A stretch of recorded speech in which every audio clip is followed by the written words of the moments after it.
Okay, working on the bilge well now. Got it all framed up. Had to put a layer of 3/8 plywood there in the bottom because the float switch and the bilge pump have to screw to something. I don't want them to screw to the hull here because I don't think it'll go through, but it's just fiberglass there. I don't want that, so I just put a layer of 3/8 plywood there. Had to kind of taper it on the ends where the boat kind of goes up like this on the sides. So I just took a grinder and grinded it down a little bit. So getting that ready. So I'm just going to do some last minute things, and then I'm going to start to glass it in. I made my hole in here. I drilled that out. Just got to fill that with some epoxy in there. And the type of drain I'm going to put there is actually a screw one that goes on the back here. Original what it was before, I was going to use the typical drain plug rubber thing, but that hole's just bigger than what I have with the brass drain tubes or whatever, and it's just a little bit bigger than the next size up too, so I'm just going to stick the same thing back on. So this is what was on there. It's just like this. That goes against the hull, and then you have this little screw thing that you can unscrew. So when you want to empty your boat out or whatever, you just unscrew that, and then you have that. Kind of like that situation better because it actually unscrews. It doesn't just have basically a pull tab like this. Even if it's inside your boat, something happens, I don't know, somebody hits something near bilge well, and all of a sudden it comes open and then the water starts coming in. So that's I think this is a little safer situation.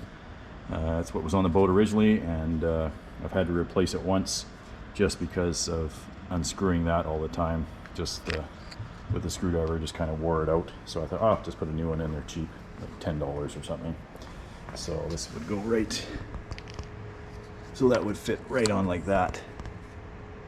So then you just screw it on, and seems to work pretty good. Just do some caulking around there and stuff, and it should work fine, just like the old one did. And then you just have your screw thing there, and it just screws right in. Screws into the groove. Ha ha ha ha.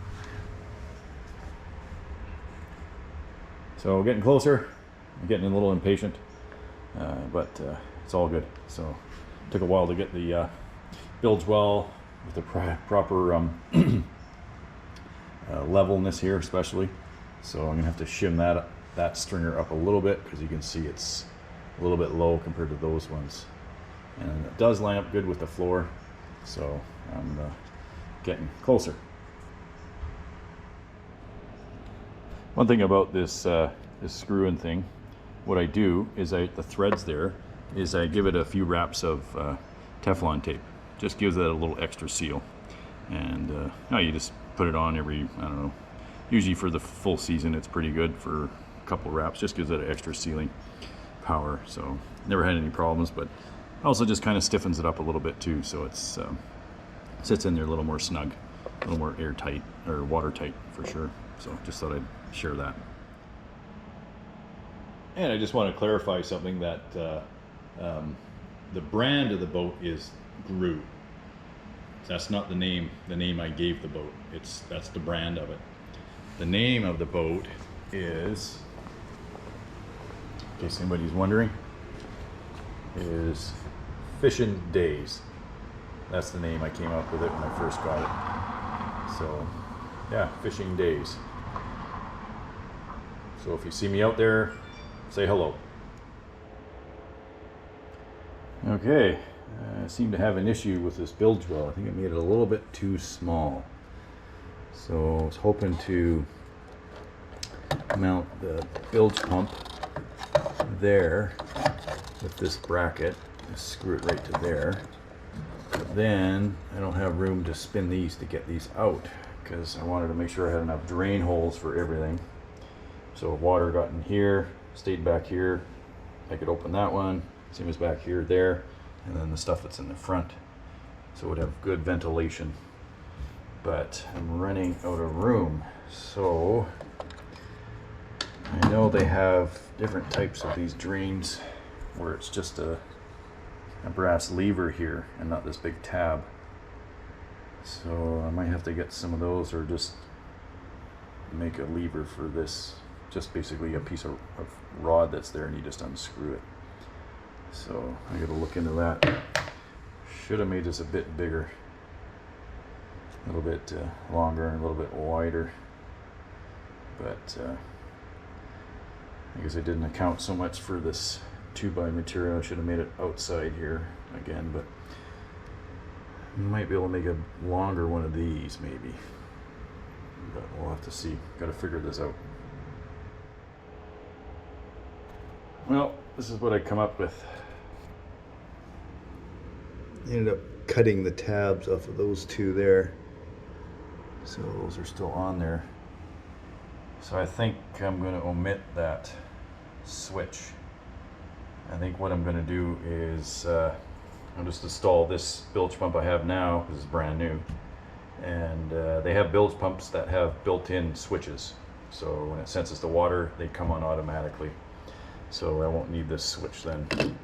So I was just looking at this switch, and it goes up quite high before up there. That's pretty high, float. I think that's a lot of water. I figured it would come on quicker, but anyway. So I think I'll have to I'll look into those bilge pumps that have the built-in switch. So when it senses water at a certain depth, it turns on by itself. So, but yeah, I think that's what I'll do. I just didn't give myself enough room, and I don't want to make it too big in there. It's just, and stuff that's in the boat will roll into there all the time, and I don't want anything to get wrecked. So I don't want to go much bigger than that. So yeah, so that's what I come up with. I just ended up Cutting the tabs off of these things. Just pull the tube out. So I just take my angle grinder and just ground the tabs off. So I just did the two, because I do know they have ones that just have a rod here, and you just spin that rod, and that helps you take it out. So I don't know, I might look into those too, who knows. But anyway, I'm gonna get this, start to glass all this in and get everything figured out so I can get going on this sucker. Yeah, so I think before I glass it in, I'm just gonna put the plywood on top of the floor here and just figure out where I need to cut into the plywood and cut it out and get that all ready. So everything is all ready for doing the glassing, and a few things there too, and I'll share some more as I go along. Yeah, when I drilled the holes for the drain plugs here, maybe I got a bit overkill. I got one there, two there for each side, and that side, just so everything drains equally. Anyway, when I drilled the holes, I started with my hole saw kit, but just a bit too short for going all the way through the 2x material. So then I had to come around the back side and do that, which means I had to take this apart because it was screwed together. So I decided to use, just because it's 1 inch, I just used my 1-inch spade bit, and that worked quicker and better. Drilled a better hole actually than the hole saw. Hole saws are getting old and dull. So I thought I'd just share that the spade worked quite well. And yeah, just thought I'd share that. Yeah, and of course this is all made it one piece, so that way I was able to drill the holes, and much easier, especially with the spade bit. It worked a lot better. So just thought I'd share that, and yeah. Okay, got the floor all shimmed, or where the floor is going to attach to. Had to add some little braces there because I didn't go far enough cutting the floor out on the edge there. If I'd gone far enough, I wouldn't need to have those basically blocking, just so the floor will sit on that when it butts up to the edges. Just a few spots I had to do it because there's already some thickened epoxy in spots. So, but I got it all shimmed and kind of leveled out now, so the plywood should screw down pretty good. Shouldn't be too many ridges or anything like that. So it's hot again today, so that epoxy sets up quick. So obviously in hot weather, you got to make smaller batches. I tried 10 pumps, but the last little bit, it was just starting to gel up too quick. So I went to 6 pumps, and that worked a lot better. But it still cures pretty quick. So there you go. So next I got to put a coating on the bottom part of the floor there, and that's the I got one coat of epoxy on the splash well, right now. So when it goes in, I can just fiberglass it right in. Might even do that tonight. I'm not sure yet. Depends how things go. So that's where I am.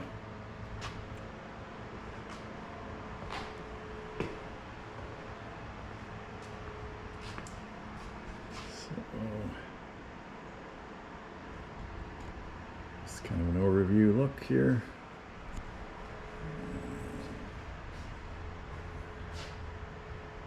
And once I do lay the floor down, any gaps or voids where it meets the old floor, I'm going to get thickened epoxy and I'm going to push it down inside there all along the edging. So that way if there's any voids or anything in there, it'll fill that void and give it support. So I'll just kind of more or less be like putty, but it's fiberglass. And it'll go in between all the cracks and stuff, and I'll just keep forcing it in there until it gets a good base underneath where the floors are going to meet, and then that should be pretty good. So there we go. I'm looking forward to getting this floor done, and then I can start to work on the getting the splash wall back on. And my poor dog, she's getting tired of being hanging out in the shop, so she'd rather be up at the house chasing squirrels and stuff, right? You want to chase a bad squirrel? Do you want to chase a bad squirrel? Yeah. You want your crunchies? Crunchy time? Is it crunchy time? Oh yeah, it's foodie time. Time for her foodies. Oh, she's excited now. All right. Okay, we'll get some crunchies for Shayla. All right, got a coat of epoxy on the floor. This is the bottom of the floor, so this will be the underneath part. So give it a good coat, and that'll be good. I think I might give it one more coat just to seal it up really good, but I think we'll see how it dries and what it looks like. It looks pretty good to me. It went over it pretty good, so I think that's ready.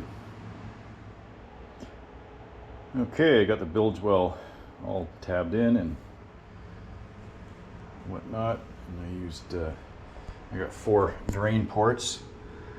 One there, I put duct tape around it and just cut around with the X-Acto knife around it. One here, one there, and of course one here.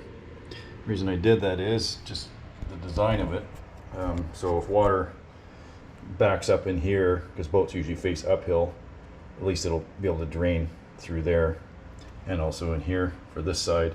And of course there's little drain holes underneath the stringer here, so if anything happens to get in here, it can drain through there and get into there. And same on this side, same little drain hole there from up here, and it can just go into there. And there are lots of drain holes, and that way it's got good ventilation. And I plan to put a one of those round unscrewable covers. They're about a 4-inch one. That's what I had up there before, to help it in case it does get wet through there, or help, you know, just get a aeration of air through there and help dry it if it's so it doesn't stay moist. And so I think my next thing now is to put the floor on. I've already epoxied it.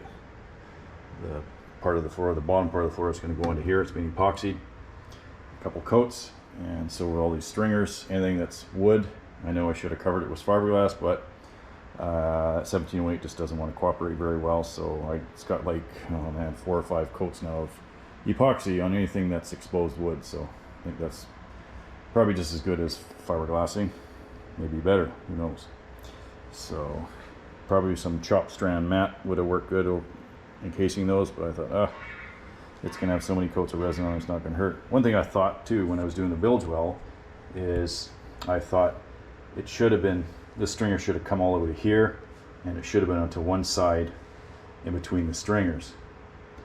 So then you could just add a drain port there and the one drain port there, but it would have been started here to this side or whatever, and just had your drain plug for your boat outside here, or a little bit lower, I guess. But I already had the hole here and I didn't want to make another hole, so I figured I'm just gonna do it the way it is. Don't really have, tried to search the internet for stuff on bilge wells, but there's not really anything on there that tells you how big or anything like that. So that's what I come up with. So it's all tabbed in, you can see there, and ready to go.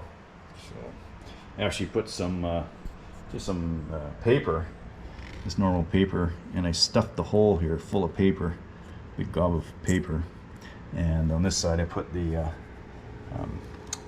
duct tape, and I just took the paper out, so I just got to do a little bit clean out in there, and then once I take the duct tape out, because once the floor goes on, then the fiberglass matting will come and it'll go down the side here, and same there and over here, and I don't want to take that duct tape off yet until I'm finished that fiberglass, and it only comes down about 2 inches or so. I'll just have to trim it before it gets to the drain ports there. So yeah, hot today again. Boy, that epoxy sets up quick, even with a slow hardener. So I know they do have extra slow hardeners out there, but just deal with what I got. Just did 5 pumps at a time, and that seemed to work well.